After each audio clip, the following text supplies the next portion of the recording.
Ja, ich höre dich. Sei doch still. Du bringst nur Ärger, den ich nicht will. Dein geheimes Flüstern ist mir oft so seltsam nah. Und ich wünschte wirklich, es war einfach nicht mehr da. Oh. Oh.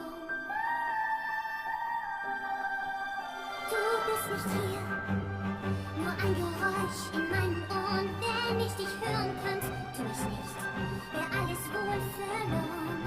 Alle, die ich liebe, sind bei mir, ich bin zu Haus. Dich singende Versuchung blend, ich kämpf dich einfach aus. Ich hab, was ich möchte, ich bin zu gerne hier. Glaubst du, ich will das riskieren und ich folge dir, wo noch niemand war. Wo noch niemand war. Wo noch niemand war.